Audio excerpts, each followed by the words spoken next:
Auris English এডুকেশনের আরও একটি আলোচনায় আমি সবাইকে স্বাগত জানাচ্ছি। আজ আমি আলোচনা করব ক্লাস 8 অর্থাৎ অষ্টম শ্রেণীর প্রথম ইউনিট টেস্টের সমস্ত রাইটিং স্কিলের বিষয়ে।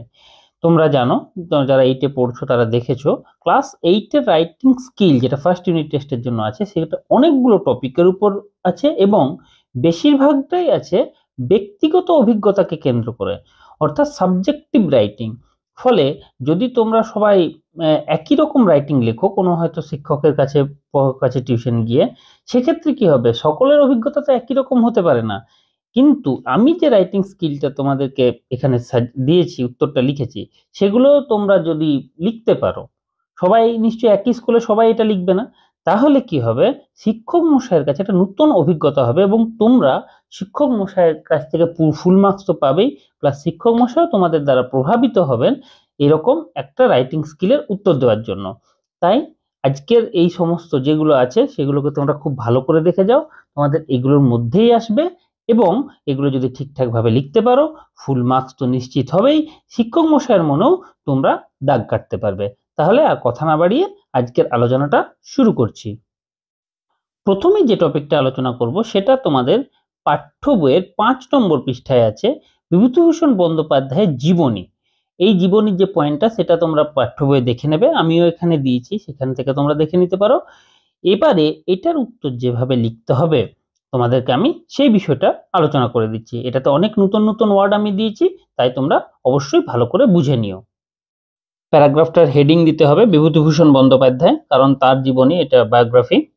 বিভূতিভূষণ বন্দ্যোপাধ্যায় হেডিং বা টাইটেল দেওয়ার পর, হেডিং দেওয়ার পর আমরা শুরু করছি। Bibhutibhushan Bandyopadhyay, the eminent Bengali writer, was born with blue blood on the 12th September 1894. প্রথম বাক্যটার মানে হচ্ছে, অর্থ হচ্ছে, এই বিভূতিভূষণ বন্দ্যোপাধ্যায় বিখ্যাত বাঙালি লেখক, তিনি এক Nobel born with blue blood মানে অ্যারিস্টোক্র্যাটিক অ্যান্ড নোবেল ফ্যামিলি জন্মগ্রহণ করেন, মানে উন্নত পরিবারে তিনি জন্মগ্রহণ করেন 12ই সেপ্টেম্বর 1894 সালে। His father's name was Mahananda Bandyopadhyay and Mrinalini Devi was his mother. তার বাবার নাম ছিল মহানন্দ বন্দ্যোপাধ্যায় এবং মৃণালিনী দেবী ছিলেন তার মা। His early education started at Bongaon high school. তার প্রাথমিক শিক্ষা শুরু হয়েছিল বনগাঁও হাই স্কুলে। Then এরপর he completed his intermediate and graduation from Ripon college. তারপর তিনি তার মধ্যবর্তী অর্থাৎ মাধ্যমিক স্তর এবং গ্র্যাজুয়েশন অর্থাৎ স্নাতক স্তরের শিক্ষা সম্পূর্ণ করেছিলেন রিপন কলেজ থেকে, which is now known as Surendranath college of Kolkata, যেই রিপন কলেজের এখনকার নাম Kolkata Surendranath college. He worked as the headmaster at Jangipara high school and also at Harinavi Anglo Sanskrit institution. তিনি জঙ্গিপাড়া হাই স্কুল এবং হরিনাভি অ্যাংলো সংস্কৃত ইনস্টিটিউশন এই দুটি প্রতিষ্ঠানের প্রধান শিক্ষক হিসাবেও কাজ করেছিলেন। হিজ ফেমাস নোভেলস ইনক্লুড, তার বিখ্যাত উপন্যাসগুলির মধ্যে আছে পথের পাঁচালী, অপরাজিত, আরণ্যক, দেবযান, ইচ্ছামতি, চাঁদের পাহাড় এটসেট্রা ইত্যাদি। This great man left for his heavenly abode on the 1st September 1950. এই মহান মানুষ শেষ নিঃশ্বাস ত্যাগ করেছিলেন 1 নভেম্বর 1950 সালে 1 নভেম্বর তিনি শেষ নিঃশ্বাস ত্যাগ করেছিলেন। এই যে শেষ নিঃশ্বাস ত্যাগ করাটা, ওইটাকেই আমি লিখেছি left for his heavenly abode। এইভাবে তোমরা তোমাদের রাইটিং স্কিলে কিছু নতুন নতুন শব্দ ব্যবহার করে একটু নূতনত্ব আনতে পারো এবং তোমাদের শিক্ষক মহাশয়ের নজর কাটতে পারো, এবং অবশ্যই ফুল মার্কস, এটা লিখতে পারলে ফুল মার্কস তোমরা পাবে, এটা নিশ্চিত। এর পরের টপিকটা তোমরা খুঁজে পাবে তোমাদের পাঠ্য বইয়ের পেজ নাম্বার 15-এ। এইটা হচ্ছে একটা প্যারাগ্রাফ রাইটিং, যেটাতে তোমাদের লিখতে হবে your experience of the sea voyage. Imagine you are out on the open sea in a boat with waves rising all around you. তুমি ধরে নাও তুমি সমুদ্রে গেছো, তুমি নৌকা নিয়ে, তোমার চারপাশে ঢেউয়ে তোমাকে ঘিরে ধরেছে। Would you feel scared or excited, তোমার এখানে কেমন অনুভূতি হবে, ভীত না উত্তেজিত? Write a paragraph in about 80 words describing your experience of the sea voyage. সেই সমুদ্রযাত্রার অভিজ্ঞতা বর্ণনা করে 80 শব্দের মধ্যে একটা প্যারাগ্রাফ লিখতে বলছে। এই প্যারাগ্রাফটা একেবারে নতুন, তো এইটার উত্তর সঠিকভাবে কিভাবে লিখবে আমি এখন সেই বিষয়টা নিয়ে আলোচনা করে দিচ্ছি। এই রাইটিংটা, এই যে প্যারাগ্রাফটা দিয়ে বলেছে, এটার হেডিং দিতে হবে মাই experience of A C voice, আমার একটা সমুদ্র যাত্রার অভিজ্ঞতা। তারপর শুরু করছে, ইট ওয়াজ আ সানি মর্নিং, সকালটা ছিল রৌদ্রোজ্জ্বল। I decided to surf the sea in a tiny boat alone, আমি আমার সিদ্ধান্ত নিয়েছিলাম একটা ছোট্ট নৌকায় করে সমুদ্রে বেড়াবো, সমুদ্র যাত্রায় বেরোবো একা। দেয়ার ওয়াজ লিটল উইন্ড, মৃদুমন্দ বাতাস বইছিল, and the sea was blue and calm with little ripples, এবং সমুদ্র ছিল নীল এবং শান্ত এবং ছোট ছোট ঢেউ উঠছিল। রিপল মানে ছোট ঢেউ। আই রোড হ্যাপিলি, আমি মনের আনন্দে দাঁড় টানছিলাম। Gradually I was in the open sea, ধীরে ধীরে আমি খোলা সমুদ্রে এসে পৌঁছেছিলাম। অ্যান্ড দ্য শোর ওয়াজ ফার অ্যাওয়ে, এবং সমুদ্র তীরটা ছিল দূরে। অল অন এ সাডেন একটা ইডিয়াম, এটা মানে হচ্ছে হঠাৎ করে। দ্য ওয়েদার চেঞ্জড, আবহাওয়া পরিবর্তিত হয়ে গেছিল। Black clouds covered the sun and the wind became rough, কালো মেঘে সূর্যকে ঢেকে দিয়েছিল এবং বাতাস আরো তীব্র হয়েছিল, বাতাস তীব্র হয়ে গেছিল, rough. The ripples had transformed into waves, ছোট ছোট ঢেউ বড় ঢেউয়ে পরিণত হয়েছিল। I realised that I was surrounded with huge waves, আমি বুঝতে পেরেছিলাম যে আমার চারপাশে বড় বড় ঢেউ আমাকে ঘিরে রেখেছে। For the first time I felt scared, প্রথমবারের জন্য আমি একটু ভয় পেয়েছিলাম, আমি ভীত অনুভব করছিলাম। Waves were lashing at my boat and it was dwindling badly, ঢেউ আমার নৌকায় এসে আঘাত করছিল এবং এই ছোট্ট নৌকাটা খুব বাজেভাবে দুলছিল। ডুইন্ডলিং মানে দোলা, দোদুল্যমান। I prayed to God to save me from that situation, আমি ভগবানের কাছে প্রার্থনা করেছিলাম ওই পরিস্থিতি থেকে আমাকে উদ্ধার করতে। Suddenly the boat turned over, হঠাৎ করে নৌকো উল্টে গেছিল। And I found myself on the floor of my room wet with perspiration, এবং আমি নিজেকে খুঁজে পেয়েছিলাম আমার ঘরের মেঝেতে এবং আমার সারা শরীর ঘামে ভেজা ছিল। It was all a dream, horrible dream which I had, এটা ছিল একটা ভয়ঙ্কর স্বপ্ন যেটা আমি দেখেছিলাম, আমার দেখা একটা ভয়ঙ্কর স্বপ্ন ছিল এটা। এই যে এক্সপিরিয়েন্স অফ সি ভয়েজ, এটা এইভাবেই লেখাটাই ভালো হবে। তুমি স্বপ্ন দেখেছো যে তুমি সমুদ্র ভ্রমণে গেছো একা, সেটাই লিখতে হবে। এটাতেও আমি নতুন শব্দ ব্যবহার করেছি, তোমরা বুঝতেই পেরেছো। এটা লিখতে পারলে অবশ্যই স্যারকে ইমপ্রেস করতে পারবে এবং ফুল মার্কস তো নিশ্চিত। আলোচনা পরের টপিক একটা পার্সোনাল লেটার, এটাও তোমরা তোমাদের পাঠ্য বইয়ের পেজ নাম্বার 15 অর্থাৎ 15 পাতায় খুঁজে পাবে। Suppose you had wished to perform on stage for a long time, তোমার স্টেজে পারফরমেন্স করার ইচ্ছা আছে অনেকদিন ধরে। On the occasion of your school's annual function you finally got a chance to do so, স্কুলের বার্ষিক অনুষ্ঠানে তুমি সেটা করার সুযোগ পেয়েছো। Write a letter to your friend describing how you felt when your wish was fulfilled, যখন তোমার মনের ইচ্ছা পূর্ণ হয়েছিল তখন তোমার কি অনুভূতি হয়েছিল সেটা জানিয়ে তোমার বন্ধুকে একটি চিঠি লিখো। এটার উত্তর এখন আমরা যেভাবে লিখলে ভালো হবে সেটা নিয়ে আলোচনা করে দিচ্ছি। ফ্যামিলি লেটার বা ইনফর্মাল লেটার যেভাবে শুরু করে, ডান দিকে তোমরা ঠিকানা লিখবে। আমি এখানে ঠিকানা একটা লিখেছি পুরুলিয়া, তারপর ডেট দিতে হবে। এবারে তোমরা সেখানে ডেটটা তোমাদের যেদিনে পরীক্ষা সেদিনেরটা দেবে এবং তোমরা যেখানে চিঠিটা লিখছো যেখান থেকে তোমার নিজের বাড়ির অ্যাড্রেস সেখানে ঠিকানা দেবে। এরপর চিঠিটা শুরু হচ্ছে, মাই ডিয়ার অভিজিৎ, এখানে তোমরা তোমাদের নিজেদের বন্ধুর নাম লিখবে। আমি একটা কাল্পনিক নাম লিখেছি, তোমরা তোমাদের নিজের বন্ধুর নাম লিখবে, আবার কারো কোনো বন্ধুর নাম যদি তোমাদের অভিজিৎ থাকে তাকেও লিখতে পারো। তারপর শুরু করছি প্রথম paragraph, hope you are all well by the grace of the almighty, আশা করছি সর্বশক্তিমানের আশীর্বাদে তোমরা সবাই ভালোই আছো। I am writing this letter to share with you a very special moment, আমি তোমাকে এই চিঠিটা লিখছি তোমার সাথে ভাগ করে নিতে একটা বিশেষ মুহূর্ত, খুব বিশেষ মুহূর্ত ভাগ করে নেওয়ার জন্য। ইউ নো দ্যাট, তুমি জানো যে I had a strong desire to perform on stage, তুমি জানো যে আমার স্টেজে অর্থাৎ মঞ্চে প্রদর্শন করার একটা বিশাল স্ট্রং, খুব প্রবল ইচ্ছা ছিল। অফ লেট, সম্প্রতি, মাই long cherished wish has been fulfilled, সম্প্রতি আমার এই দীর্ঘ লালিত যে ইচ্ছা, লং চেরিস্ট মানে দীর্ঘ লালিত, দীর্ঘদিন ধরে যেটা আমার মনের মধ্যে আছে, সেই দীর্ঘ লালিত ইচ্ছাটা পূরণ হয়েছে। তারপর second paragraph, on the occasion of my schools annual function, আমাদের বিদ্যালয়ের বার্ষিক সাংস্কৃতিক অনুষ্ঠানের উপলক্ষে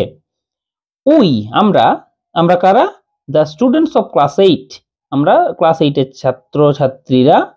ছাত্ররা performed the Happy Prince by Oscar Wilde, আমরা অস্কার ওয়াইল্ডের লেখা যে হ্যাপি প্রিন্স নাটক, যেটা তোমরা তোমাদের টেক্সটে পাবে, সেই নাটকটাকে প্রদর্শিত করেছিলাম। I played the character of the Happy Prince, আমি হ্যাপি প্রিন্স নামক যে চরিত্রটা আছে সেই চরিত্রটা প্লে করেছিলাম, সেই চরিত্রে আমি অভিনয় করেছিলাম। ইনিশিয়ালি, প্রাথমিকভাবে, আই হ্যাড সাম ফিয়ার, আমার একটু ভয় লাগছিল, আমি একটু ভয় পাচ্ছিলাম। But as the performance began, কিন্তু যখন পারফরমেন্স শুরু হয়েছিল, প্রদর্শন মানে যাত্রা বা নাটকটা শুরু হয়েছিল, আই ফেল্ট অ্যাট ইজ, আমার এই অস্বস্তিটা কেটে গেছিল, আমার ভয়টা কেটে গেছিল, আমি নিশ্চিন্ত বোধ করছিলাম। I felt at ease. At the end of the performance, এই নাটক প্রদর্শনের শেষে, everyone in the audience was clapping, audience অর্থাৎ দর্শক আসনের সকলেই হাতে তালি দিচ্ছিল। I return home with a happy heart, আমি আনন্দিত মনে বাড়ি ফিরে এসেছিলাম। No more today, last paragraph, আজকে আর কিছু নয়। Share with me if you have any special moment, যদি তোমার কোনো বিশেষ মুহূর্ত থাকে তুমি আমার সাথে অবশ্যই ভাগ করে নাও। কনভে মাই প্রণাম to your elders and love to your youngers, বড়দের প্রণাম জানাবে এবং ছোটদের ভালোবাসা জানাবে। এরপর ইয়োরস এভার সৈকত, আমি এটা একটা কাল্পনিক নাম দিয়েছি, এখানে কিন্তু তোমরা তোমাদের নিজের নাম দেবে এবং নামের সাথে টাইটেল লিখবে না, শুধুমাত্র নাম লিখবে। তারপর হয়ে গেছে, এবং বাঁ দিকে যে বন্ধুকে তুমি চিঠি লিখেছো, চিঠিটা যাকে উদ্দেশ্য করে তুমি চিঠিটা লিখছো, তার প্রথমে নাম, তারপর তার ফাদার্স নেম মানে কেয়ার অফ, তারপর তার বাবার নাম, তারপরে তার অ্যাড্রেসটা দিতে হবে। এইভাবে তোমরা যদি এই চিঠিটা লিখতে পারো তাহলে তোমরা ফুল মার্কস অবশ্যই পাবে। এবং এই চিঠিটার ক্ষেত্রে আমি কিছু নতুন ওয়ার্ড, কিছু ইডিয়াম ইউজ করেছি, যেগুলো তোমাদের ওভারঅল যেটা ডেভেলপমেন্ট রাইটিং স্কিলের ক্ষেত্রে খুব কাজে লাগবে। আলোচনা পরের টপিক, একটা স্টোরি রাইটিং, যেটা তোমরা তোমাদের পাঠ্য বইয়ের পেজ 24 খুঁজে পাবে। এটা two friends and a bear, এই গল্পটা, এটা পয়েন্টটা তোমরা দেখে নাও। এই গল্পটা কিভাবে লিখলে তোমরা ফুল মার্কস পাবে, এখন আমি সেই বিষয়টা আলোচনা করে দিচ্ছি। এই গল্পটা আমাদের সকলেরই খুব পরিচিত এবং আমরা ছোট থেকে এই গল্পটা জানি। এই গল্পটা টাইটেল দিতে হবে two friends and a bear, two friends and a bear, এই টাইটেলটা দেব গল্পের, এবং তারপর গল্পটা শুরু করব। Once two friends were returning from a festival, একবার দুই বন্ধু একটা উৎসব থেকে ফিরছিল। Their path went through a forest, তাদের যাওয়ার রাস্তা ছিল জঙ্গলের মধ্য দিয়ে। সাডেনলি, হঠাৎ করে, দে স এ বিয়ার কামিং টুয়ার্ডস দেম, হঠাৎ করে তারা দেখেছিল যে একটা ভল্লুক তাদের দিকে আসছে। দে গট ফ্রাইটেন্ড, তারা ভয় পেয়ে গেছিল। ওয়ান অফ দেম, তাদের মধ্যে একজন, ইনস্ট্যান্টলি মানে সঙ্গে সঙ্গে, climbed up a nearby tree, একটা সামনের গাছে উঠে পড়েছিল। But the other did not know how to climb up a tree, কিন্তু অন্যজন জানতো না কিভাবে গাছে চাপতে হয়। সো হি ফেল্ট হেল্পলেস, তাই সে অসহায় বোধ করছিল, হেল্পলেস মানে অসহায়। Then being led by his instincts, তারপর প্রবৃত্তির দ্বারা চালিত হয়ে, he led down on the ground like a dead man, সে মাটিতে শুয়ে পড়েছিল একটা মৃত মানুষের মতো করে। দ্য বিয়ার কেম নিয়ার হিম, ভাল্লুকটা ধীরে ধীরে তার কাছে এসেছিল। স্মেলড হিম, তার গন্ধ শুকেছিল। And went its own way, এবং তার নিজের রাস্তায় চলে গেছিল। Then the other friend climbed down the tree and asked what the bear had said, তারপর যে বন্ধুটা গাছে চেপেছিল সে বন্ধুটা গাছ থেকে নেমে এসে এই বন্ধুটাকে জিজ্ঞাসা করছে যে ভালুকটা কি বলল তাকে। দ্য আদার রিপ্লাইড, এই প্রশ্নের জবাবে অন্য বন্ধু বলল, never trust a man who leaves you in danger, যে তোমাকে বিপদে ছেড়ে যায় তাকে কখনো বিশ্বাস করো না। এটা গল্পটা খুব সহজ এবং লেখাও হয়েছে খুব সহজ সরল ভাষায় লেখা হয়েছে। এবং এটা যদি মোরাল থাকে, এই গল্পটা যদি মোরাল তোমাদের লিখতে বলে, তাহলে অবশ্যই তোমরা এই মোরালটা দেবে, a friend in need is a friend indeed, a friend need is a friend indeed, অর্থাৎ বিপদের বন্ধু বা অসময়ের বন্ধু বা প্রয়োজনের বন্ধুই হচ্ছে আসল বন্ধু। প্রয়োজনের সময় যে বন্ধু আমাদের কাছে থাকে সে হলো আসল বন্ধু। এই গল্পটার ক্ষেত্রে যদি মোরাল চাই তাহলে মোরাল লিখবে, নইলে যেখানে গল্পটা শেষ হচ্ছে এইখান পর্যন্ত লিখলেই হবে। এবং এইটা গল্পটা খুব সহজ, লিখতে পারলে তোমরা অবশ্যই ফুল মার্কস পাবে। আলোচনা পরের টপিকটা তোমরা তোমাদের পাঠ্য বইয়ের পেজ 24 খুঁজে পাবে। এটা একটা প্যারাগ্রাফ রাইটিং এবং বিষয়টা হচ্ছে about 80 words on your experience of waiting, অপেক্ষা করার অভিজ্ঞতা নিয়ে 80 শব্দের মধ্যে একটা প্যারাগ্রাফ লিখতে বলেছে। ডিটেল পয়েন্টটা তোমরা তোমাদের পাঠ্য বইয়ে দেখে নেবে, অ্যাক্টিভিটি 10B পেজ 24। এখন আমি এই উত্তরটা কিভাবে লিখতে হবে এবং যেটা লিখলে তোমরা সঠিক পূর্ণ মান পেতে পারো, ফুল মার্কস পেতে পারো, সেই বিষয়টা আলোচনা করে দিচ্ছি। অনেক নতুন ওয়ার্ড আছে, অবশ্যই খুব ভালো করে রাইটিং স্কিলটা লক্ষ্য করো। এই প্যারাগ্রাফটার হেডিং হবে মাই এক্সপিরিয়েন্স অফ ওয়েটিং, আমার অপেক্ষা করার অভিজ্ঞতা। People say waiting is very bad and boring, সবাই বলে যে অপেক্ষা করা হচ্ছে খুব খারাপ জিনিস এবং একঘেয়ে জিনিস, boring. I realized its meaning during the last month, আমি গত মাসে এই কথাটার অর্থ বুঝেছিলাম, অনুধাবন করেছিলাম।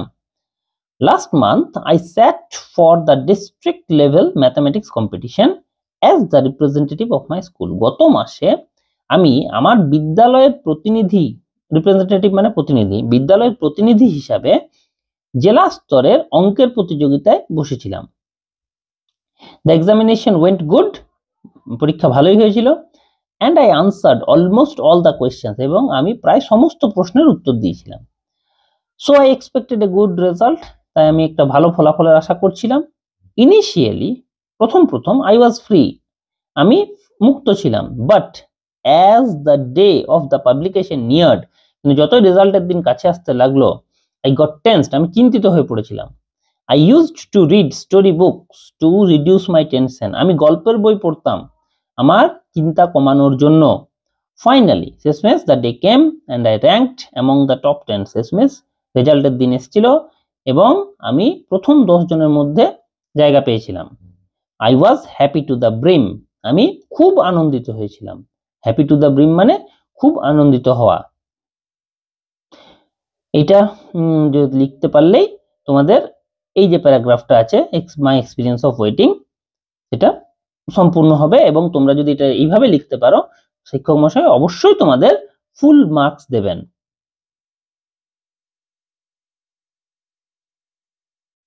রাইটিং স্কিলের পরের টপিকটা তোমরা তোমাদের পাঠ্য বইয়ের পেজ 30 অর্থাৎ 30 পেজে খুঁজে পাবে। এটা একটা প্যারাগ্রাফ রাইটিং।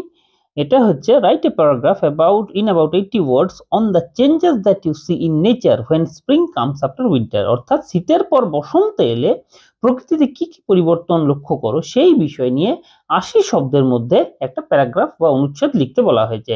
এটার উত্তরটা কিভাবে লিখতে হবে আমি এখন সেই বিষয়টা নিয়ে আলোচনা করে দিচ্ছি। এই যে প্যারাগ্রাফটা, সেটার টাইটেলটা একটু বড় হবে বা হেডিংটা একটু বড় হবে, the changes that I see in nature when spring comes after winter, যেহেতু ছিল ইউ সি ইন নেচার তাই উত্তর করতে হবে I see in nature. The changes that I see in nature when spring comes after winter, অর্থাৎ শীতের পর বসন্ত এলে প্রকৃতিতে যেসব পরিবর্তন আমি দেখতে পাই। এটা শুরু করছি। The poet Seli once road, কবি সেলি পিবি সেলি একবার লিখেছিলেন, if winter comes can spring be far behind, যদি শীতকাল আসে তাহলে কি বসন্ত দূরে থাকতে পারে। তারপর we enjoy 6 seasons during a year, আমরা 6টা ঋতু উপভোগ করি এক বছরে। Spring is the last and the best of all, বসন্ত হচ্ছে সবচাইতে শেষের এবং সবচাইতে ভালো এই সমস্ত ঋতুর মধ্যে। ইট কামস আফটার উইন্টার, এটা আসে শীতের পরে বসন্ত আসে। The bitter coldness of winter is substituted with moderate temperature, শীতের তীব্র ঠান্ডা শীতলতা প্রতিস্থাপিত হয় মনোরম তাপমাত্রার দ্বারা, moderate. The dullness of winter is gone, শীতের মলিনতা দূরীভূত হয়। Bare trees sprout tender green leaves, bare মানে নেড়া গাছে সবুজ কচি পাতা গজায়। স্প্রাউট মানে গজানো, উদ্গম হওয়া। Various colourful flowers Bloom during spring, এই বসন্তকালে বিভিন্ন রকমের রঙিন ফুল ফোটে, শিমুল পলাশ আর ডমিনেন্ট অফ দেম অল, তাদের মধ্যে সবচাইতে বেশি প্রভাব ফেলে, মানে এটাই হচ্ছে সবচাইতে বেশি দেখা যায়, শিমুল এবং পলাশ। Air is ringed with the sweet song of cuckoo, বাতাস কোকিলের ডাকে মুখরিত হয়ে থাকে। Everywhere there is an abundance of life, সব জায়গাতে জীবনের প্রাচুর্য দেখা যায়। Holi, the festival of colours, is also celebrated during spring, রঙের উৎসব হোলি এই বসন্তকালেই আমরা উদযাপন করে থাকি বা সেলিব্রেট করে থাকি। ইন এ নাটসেল, সংক্ষেপে বলতে গেলে, ইন এ নাটসেল হচ্ছে একটা ইডিয়াম, বুঝতেই পারছো। সংক্ষেপে বলতে গেলে the whole world becomes happy, সমস্ত জগৎটাই আনন্দিত হয়, সুখী হয়। তাহলে এখানে এটা তো বুঝতে পেরেছো, আমি ইন্ট্রোডাকশনটা একেবারে নতুন ভাবে দিয়েছি, একজন কবির উল্লেখ করে, কবির কবিতার লাইন উল্লেখ করে দিয়েছি, এবং ইন এ নাটসেল এরকম নতুন ওয়ার্ড দিয়েছি। তাহলে তোমরা যদি এটা ভালো ঠিকঠাক ভাবে মুখস্থ করে লিখতে পারো, তাহলে তো অবশ্যই তোমরা ভালো নম্বর পাবে যদি এটা লিখতে পারো। আজকের আলোচনা শেষ টপিকটা তোমরা তোমাদের পাঠ্য বইয়ের পেজ 39 অর্থাৎ 39 পাতায় খুঁজে পাবে। এটা একটা personal letter. Suppose you have read an interesting adventure story recently, তুমি অভিযানমূলক গল্প পড়েছো শীঘ্রই। Write a letter in about 80 words to your aunt describing the story and telling her why you liked it. তো এটার অভিজ্ঞতা জানিয়ে, এই গল্পটা অভিজ্ঞতা জানিয়ে তোমার আন্টকে একটা চিঠি লিখো এবং অবশ্যই জানাও তুমি কেন এই গল্পটাকে পছন্দ করেছো। এই উত্তরটা কিভাবে লিখতে হবে এই চিঠিটা, এখন আমি সেই বিষয়টা তোমাদের সামনে আলোচনা করে দিচ্ছি। আন্টকে উদ্দেশ্য করে এই যে চিঠিটা, সেক্ষেত্রে তোমাদের বুঝতে পারছো এটা ফ্যামিলি লেটার যেহেতু, তাহলে ডান দিকে তোমাদের নিজেদের জায়গার ঠিকানা লিখতে হবে এবং একটা ডেট দিতে হবে। তোমার অবশ্যই পরীক্ষার ডেটটা দেবে এবং যেখান থেকে তোমরা চিঠিটা লিখছো তোমাদের নিজেদের ঠিকানা দেবে। এরপর চিঠিটা শুরু হচ্ছে, রেসপেক্টেড আন্ট, সম্মানীয় আন্ট। এবার আন্ট মানে সমস্ত কিছু হতে পারে, পিসি, কাকি, মানে পিসিমা, কাকিমা, জেঠিমা, মামিমা, সমস্ত কিছু হতে পারে। রেসপেক্টেড আন্ট তোমরা যেভাবে বুঝবে। Your letter is just in my hand, আপনার এইমাত্র আপনার চিঠি পেয়েছি। ইন ইট, এটাতে, you have wanted to know how am I spending my leisure after exam, এটাতে আপনি জানতে চেয়েছেন কিভাবে আমি পরীক্ষার পরের অবসর সময় কাটাচ্ছি। লেজার মানে অবসর সময়, পরীক্ষার পরের অবসর সময় আমি কিভাবে কাটাচ্ছি আপনি সেটা জানতে চেয়েছেন। Today I am writing you about this, আজ আমি আপনাকে সেই বিষয়টা জানাচ্ছি। নাও এ ডেজ মানে আজকাল, I am engrossed in reading the famous Bengali adventure story Chander Pahar by Bibhutibhushan Bandyopadhyay. আজকাল আমি বিভূতিভূষণ বন্দ্যোপাধ্যায়ের বিখ্যাত রহস্য অভিযানমূলক কাহিনী চাঁদের পাহাড় পড়াতে মগ্ন আছি। এনগ্রসড মানে মগ্ন। The story is about a simple village youth Shankar, এই গল্পটা হচ্ছে একজন সাধারণ গ্রামের যুবক শঙ্করের বিষয়ে, and his nail biting adventure and horrible experience in Africa, এবং তার উত্তেজক, নেল বাইটিং মানে এমন উত্তেজনা যেখানে মানুষ নখ খেয়ে নেয়, আঙুলের নখ খায়, হাতের আঙুলের নখ খায়, অনেকেরই সেই অভিজ্ঞতাটা আছে। নেল বাইটিং অ্যাডভেঞ্চার এবং তার ওই উত্তেজক অভিযান এবং তার ভয়ঙ্কর অভিজ্ঞতা যেটা তার আফ্রিকাতে হয়েছিল, এই বিষয়ে হচ্ছে গল্পটা। দেয়ার হি মেট ডিয়াগো আলভারেজ, সেখানে আফ্রিকাতে তার সঙ্গে ডিয়াগো আলভারেজের সাক্ষাৎ হয়েছিল। ডিয়াগো আলভারেজ কে এ ব্রেভ পর্তুগিজ, একজন সাহসী পর্তুগিজ। অ্যান্ড উইথ হিম, এবং আলভারেজের সঙ্গে, Shankar went on a search of diamond, Shankar হীরার সন্ধানে বেরিয়ে পড়েছিল। Alvarez was killed by bunyip, bunyip নামে একটা প্রাণী যেটা তাকে কখনো সামনে দেখা যায়নি, অন্তত শঙ্কর দেখেনি, সেই বুনিপ আলভারেজকে হত্যা করেছিল। And ultimately Shankar came back home with some treasure, এবং শেষমেশ শঙ্কর বাড়ি ফিরে এসেছিল কিছু সম্পত্তি নিয়ে, কিছু রত্ন নিয়ে। The story breaks the myth that Bengalis are idle and they can never be adventurous, এই গল্পতে বাঙালিদের সম্পর্কে যে ধারণা আছে যে বাঙালিরা হচ্ছে অলস এবং তারা কখনো অর্থাৎ অভিযানে যেতে পারে না, সেটাকে, সেই যে মিথ, এই যে কল্পকাহিনী, এই যে ধারণা, সেটাকে ভেঙে ফেলে। এবং so I like the story, এবং তাই এই গল্পটা আমার খুব পছন্দ। তাহলে আমার সেকেন্ড প্যারাগ্রাফ শেষ হয়ে গেছে। শেষ paragraph, no more today, regards to you all, এটা লাস্ট, এটা লিখতেই হবে, মানে ফ্যামিলি লেটার 3টে প্যারাগ্রাফে লিখতেই হয়, তার মধ্যে এটা থার্ড প্যারাগ্রাফটা বেশি আর কিছু লিখিনি কারণ সেকেন্ড প্যারাগ্রাফটা বড় হয়ে গেছে। ইয়োরস লাভিং বিপ্লব, তো আপনার প্রিয় বা আপনার পছন্দের, আপনার স্নেহের বিপ্লব। যাই হোক, এটা তোমরা তোমাদের নিজেদের নাম দেবে। তারপর আমি আন্টের একটা ঠিকানা লিখেছি, এখানে তোমরা একটা কাল্পনিক ঠিকানা দেবে। আমি যেভাবে লিখেছি, প্রথমে তার আন্টের নাম এবং তার অ্যাড্রেস, এইভাবে তোমরা লিখলেই এই চিঠিটা কমপ্লিট হয়ে যাবে। আমি প্রত্যেকটা ক্ষেত্রে কাল্পনিক কিছু নাম দিয়েছি, তোমরা তোমাদের সুবিধা মতো সেই নামগুলোকে অবশ্যই পরিবর্তন করে নেবে এবং ডেট যেখানে যেখানে পরিবর্তন করার দরকার সেখানে সেখানে অবশ্যই কিন্তু পরিবর্তন করে নেবে, তাহলেই তোমরা ফুল মার্কস পাবে। আজকের আলোচনা আমি এখানেই শেষ করছি। আলোচনাটা শেষ পর্যন্ত দেখার জন্য অসংখ্য ধন্যবাদ। এই বিষয়ে আজকে আমি যে টপিকগুলো নিয়ে আলোচনা করেছি সেগুলো যদি তোমরা ঠিকঠাক করে দেখে যেতে পারো এবং ঠিক করে লিখতে পারো, তাহলে ফুল মার্কস তো পাবেই তোমরা। এছাড়া শিক্ষক মশাইও অবশ্যই তোমাদের দ্বারা প্রভাবিত হবেন, কারণ এরকম রাইটিং স্কিল তোমরা বা রাইটিং স্কিলের এইভাবে উত্তর তোমরা অন্য কোথাও পাবে না, এই বিষয়টা নিয়ে আমি নিশ্চিত। এই রাইটিং স্কিলগুলোকে শুধু তোমরা না দেখে অন্যদের, তোমাদের পরিচিতদের মাঝেও শেয়ার করে দিও, যাতে করে তারাও এটা যদি তাদের কোনো কাজে লাগে তাহলে তার লাভ উঠাতে পারবে। এবং আমার সাথে যোগাযোগ করার জন্য এই যে হোয়াটসঅ্যাপ নাম্বার আছে, সেখানে তোমরা ইংরেজি সংক্রান্ত যে কোনো সমস্যার প্রশ্ন পাঠাতে পারো, আমি সেগুলোর সঠিক উত্তর দেওয়ার অবশ্যই চেষ্টা করব। এছাড়া আমার চ্যানেলে আমি 8 ফার্স্ট ইউনিট টেস্টের গ্রামার সংক্রান্ত ভিডিও নিয়ে আসছি এবং অবশ্যই মক টেস্টের জন্য কোশ্চেন সেটেরও আমি ভিডিও নিয়ে আসছি। এরকম সমস্ত আকর্ষণীয় এবং প্রয়োজনীয় ভিডিওর জন্য আমি সবাইকে অরিশ ইংলিশ এডুকেশন দেখতে অনুরোধ করব। দেখা হচ্ছে পরের ভিডিওয়। ধন্যবাদ।